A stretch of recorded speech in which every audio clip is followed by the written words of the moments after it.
You look at what has happened here, and in the early weeks of the legislative session, they pushed through $140 million in new corporate tax breaks, despite the fact that the majority of corporations operating in Wisconsin have paid no tax at least 1 year out of the last several years. So many corporations aren't paying any tax anyway, and this is an additional $140 million worth of corporate tax reductions that were pushed through. Yet this budget contains a massive scaling back of the earned income tax credit. Hundreds of dollars lost to the poorest people in our state. That's why I say this is Robin Hood in reverse. This is about giving to the wealthiest and taking away tax credits from the poorest people in our state. That's in the budget. There is $900 million worth of proposed reductions for public schools because we are told the state is broke. We're told that the money's dried up. Well, if we're broke, then why is there a 15% proposed increase in spending for road construction? It's in the budget. Several $100 million worth of increases for road construction. It was difficult for us not to notice that the road building industry has become one of Scott Walker's top sources of campaign money. Now, an interesting story I have to tell you. When Scott Walker was a member of the Assembly for almost a decade, over that entire span of time, he received just over $2,500 in campaign contributions from road building industry. Just over $2,500. The whole time he was in the Assembly. Now, he was against toll roads, and he was for passenger rail. He voted for a passenger rail proposal in Tommy Thompson's budget that called for the beginning funding of a Milwaukee to Madison passenger rail system. And when he first ran for governor in 2006, he got just over $2,500 for that eventually aborted bid for governor when he ran for the first time in 2006. He remained against toll roads and for passenger rail. In 2010, he is now open to toll roads, and he takes the position, of course, that ended up costing us $810 million in federal funds, that any passenger rail money has to be used for road construction. Over 40% of all the campaign contributions that road builders gave to all the candidates for all state offices combined went to Scott Walker. He's the #1 recipient of road building money now. And it was hard for us not to notice that flow of money when we looked at the chameleon act that he engaged in on transportation issues.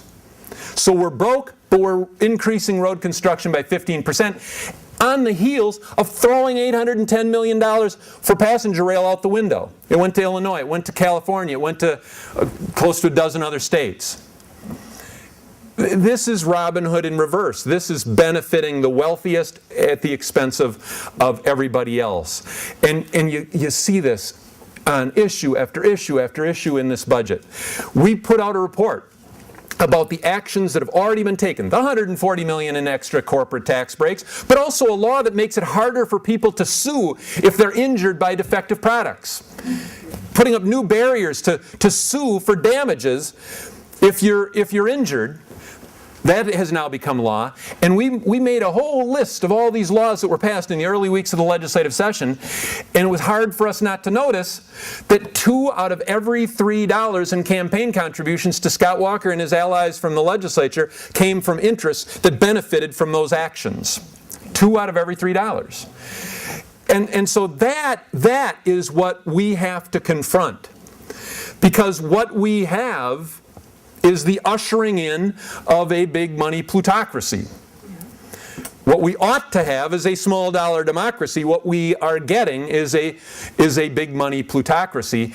And the link between how all of that campaigning is paid for and then what happens to us in the public policy arena is a link that we need to understand, and it's a link that we need to act on. Because all of the ads that you endured Think of all the TV ads you saw in 2010. Think of all the radio ads you heard. Think of all the junk mail that showed up in your mailbox. Think of the robocalls that were on your voicemail system or your answering machine. Think of all the billboards. Think of all the campaigning you saw in 2010. It was all paid for by less than 1% of the population. Let me repeat that. All the election campaigning was paid for by less than 1% of the population. That is the reality that we face today. And what we have is a situation where elections are bought by less than 1% of the population, and then by extension, we have a government that is owned by less than 1% of the population. And that's why we are seeing Robin Hood in reverse. That's why we are seeing an attack on the new Impartial Justice Act.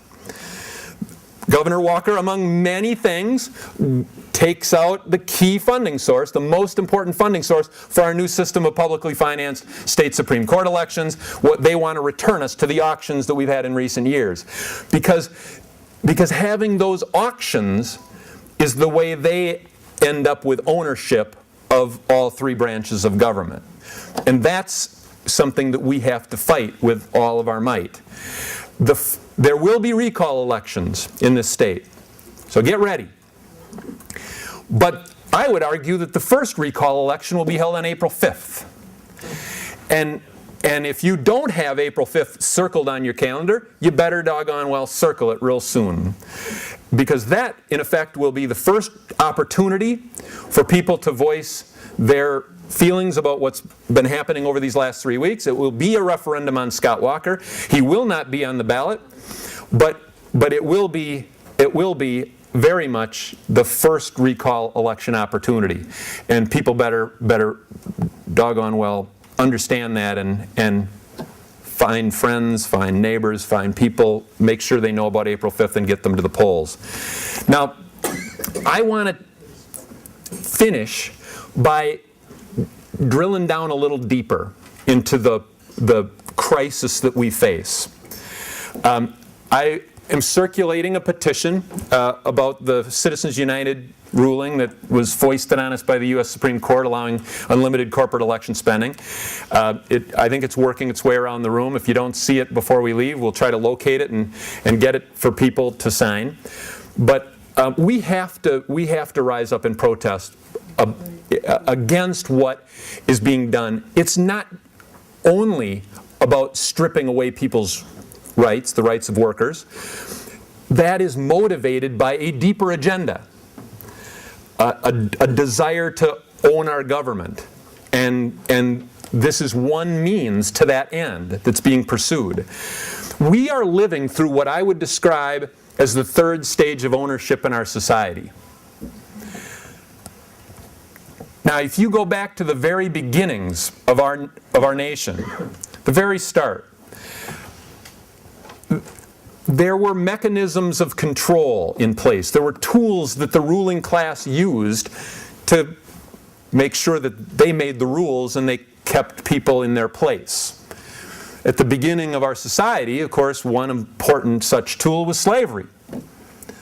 This was a slave nation. And another important tool was institutionalized disenfranchisement. At the beginning of our nation, you had to be a white male property owner to have the vote. It wasn't enough to be white, wasn't enough to be male. You had to be white and male and propertied in order to have a voice, in order to have a vote, in order to have a say in our government. That whittled the electorate at the time. If you looked at white male property owners, that whittled the electorate down to about 10% of the population at the time. That was the first stage of ownership. And it took decades, and indeed generations of struggle to rip that design to shreds. But it was undermined. The abolitionists eventually won, and slavery was abolished. The suffragettes ultimately won, and women got the vote, and access to the ballot was expanded to virtually the entire adult population. Felons remain disenfranchised, but pretty much everybody else has got the vote. Now, those were policies put in place by elected representatives of the people, or I should say elected representatives of 10% of the people. But they also had the assistance of the judicial branch, and that is something that we continue to see to this day. Keep in mind that during the first stage of ownership, you had the U.S. Supreme Court rule in Dred Scott that people can be property, legally legitimizing the institution of slavery. Well, again, decades and generations of struggle undid the first stage of ownership. That did not mean, however, that the ruling class was about to relinquish power or surrender control. They moved on to the development of a new set of mechanisms, new tools that they could use to keep themselves in the position of making all the rules. With the absence of slavery, they put in its place Jim Crow. They created laws institutionalizing segregation. They hadn't any longer the ability to disenfranchise everybody, so then they moved on to institutionalize voter suppression, literacy tests, poll taxes. Now, I'm not going to say that once the second stage of ownership was ripped to shreds, that remnants of it do not still remain. And I actually think that the push for photo ID legislation is a great example of a remnant, another piece, a second stage strategy to make voting a little more difficult for everybody and a lot more difficult for some, like students, like elderly people, like poor people. And that's by design. All of this is by design. It's a second stage tool, but for the most part, the second stage of ownership unraveled in the 1960s and early 1970s with the passage of the Voting Rights Act, Civil Rights Act, the Equal Pay Act. All of the great civil rights and voting rights and women's rights legislation in the 1960s, which culminated, in my view, really in 1972 with the enactment of Title IX, opening up public opportunity for females. That was sort of the culmination of a decade's worth of reform that really was about dismantling the second stage of ownership. That did not mean that the ruling class was about to relinquish power or surrender control, and they have moved on to what I would describe as the third stage of ownership, and that had its beginnings, not by coincidence, in 1976. I said that judges have always played a role in legitimizing these designs. They did it in Dred Scott, people can be property. They did it again in Plessy versus Ferguson, separate can be equal, legitimizing segregation legally. In 1976, right on the heels of the enactment of Title IX, the U.S. Supreme Court ruled in a case called Buckley versus Vallejo that money is speech. And that was the unveiling of what I would describe as the third stage of ownership. That third stage is the creation, the construction of a political marketplace where participation is prohibitively expensive for all but a very few. That is the new mechanism of control in our society. And the thing that is so sinister about it, the thing that's so concerning about it to me, is that it looks so innocent. The tool, the mechanism of control is called a donation. It almost sounds philanthropic. You're giving a gift. It's a donation. But, you know, less than 1% of the population is giving all the donations. And yeah, there's the $50 donor, but they're swamped by the people who pour in the real money. And that is the mechanism of control that they've turned to as they lost the first and second stages. And we have to come to understand the design of it because the motivation is every bit as sinister as the motivation was in the first and second stages. The design is every bit as evil. It has been dressed up to look somehow innocent or even philanthropic. But its impact is exactly the same. It is about keeping control in the hands of a very, very few people. And that design came into full flower a little over a year ago when the U.S. Supreme Court ruled in Citizens United versus Federal Election Commission that not only is money speech, but the corporations are people, and that there can be no limit placed on what they spend to influence elections. They can spend to their heart's content, and they can spend out of their general treasuries They don't have to do it out of a regulated political action committee. They can take shareholders' money right out of their general treasury without the knowledge of shareholders and without their consent, and dump as much as they want into an election campaign to influence the outcome of that election. And because they now can not only spend unlimited amounts, we have new pipelines opening and huge amounts of additional money flowing into elections. We had a $37 million election for governor in Wisconsin in 2010. $37 million. But so not only are new pipelines opening and the floodgates are opening and more money is flowing in, but by our accounting, we were able to identify over $19 million worth of outside interest group spending, above and beyond what the candidates spent. $19 million spent by outside interest groups, and of that, we could only trace $6 million, less than a third of it, to identified donors. So we not only have a situation where unlimited amounts of money can be spent, but it can be spent secretly. We can be kept in the dark about the true origins of that money. And that all is part of an elaborate design. And it's a design that we need to rip to shreds.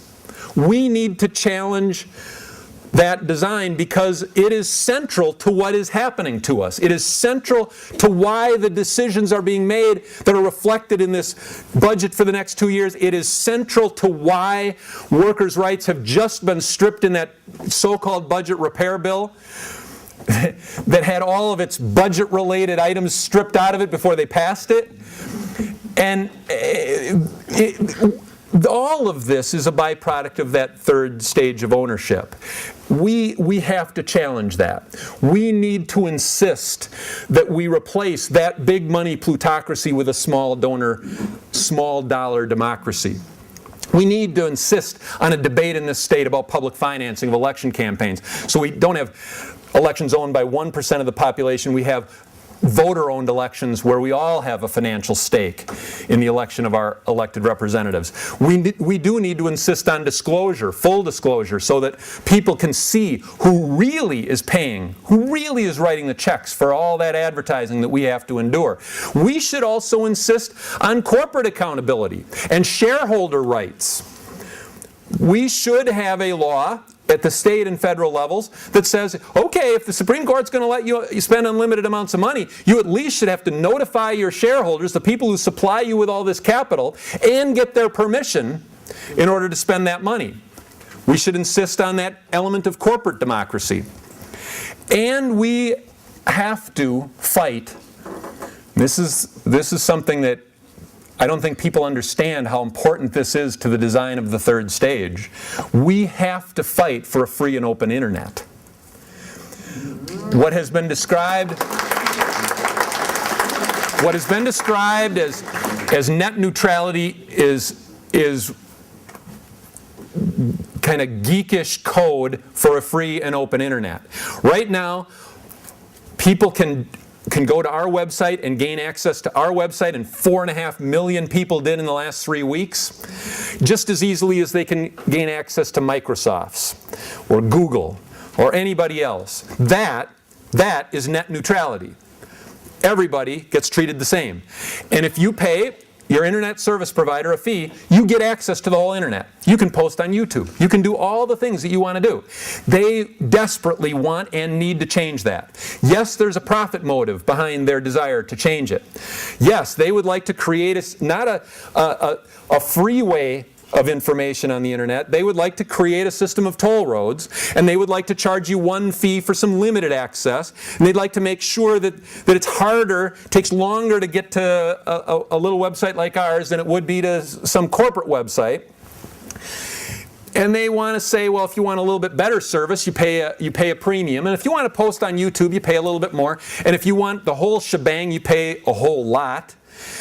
And that there is not only a profit motive there, they can earn more by turning this essentially into cable television, but there's also a political motivation. Because today, in America, television is king in politics. If you are running for a major office, you have to be on television. If you are not, you have no choice. You have no chance. that's by design. Every other major democracy on earth, save the United States, every other democracy on earth has some system of free airtime on television for candidates running for public office. Ours have to pay for that airtime. That is part of the design of the third stage of ownership. To commercialize free speech, to take the R out of free speech and make it a privilege that must be purchased. They did that to television deliberately because of a political motivation, because of the loss of those mechanisms of control under the first and second stages. And think about it though. You can imagine a time, maybe we'll all be gone by the time it really happens, but you can imagine a day when most political communication will be delivered to some handheld device that hasn't even been invented yet. If we have a free and open internet, that would revolutionize politics, because people would be able to communicate with voters for free. And they understand that. They have to turn this into a commodity that must be purchased at great expense if they are going to limit access to the few, if they are going to make that part of a political marketplace where participation is prohibitively expensive for all but a very few. That is vital to their plan. That's why we have to fight tooth and nail against plans to do away with the kind of internet that we have today. So I'll just end where I started. It is incredibly inspiring to see so many people stirred up in this state, to see an awakening that's occurring. It is all of our duties, all of our obligation to fight against what is happening to our state. It is Robin Hood in reverse. It is the ushering in of plutocracy. It is an assault on the notion of democracy, and it is a radical redefinition of free speech and the First Amendment that is behind this. Just keep in mind that when they talk about campaign finance reform being a violation of the First Amendment, keep in mind this. The First Amendment was 185 years old before the United States Supreme Court radically reinterpreted it to mean that money is speech. We were 200 years into the American experiment before this notion that you have to be able to pay to have an opportunity for your voice to be heard, before speech was commercialized. We can and we must fight to restore the notion that was held sacred in our country for 185 years, that free speech is supposed to be free. And we can and we must fight for means of political communication that do free us. Because it will be worker rights today, it'll be something else tomorrow, it'll be some further assault the next day if we don't get at the root causes of this and rip that third stage of ownership to shreds. Thank you.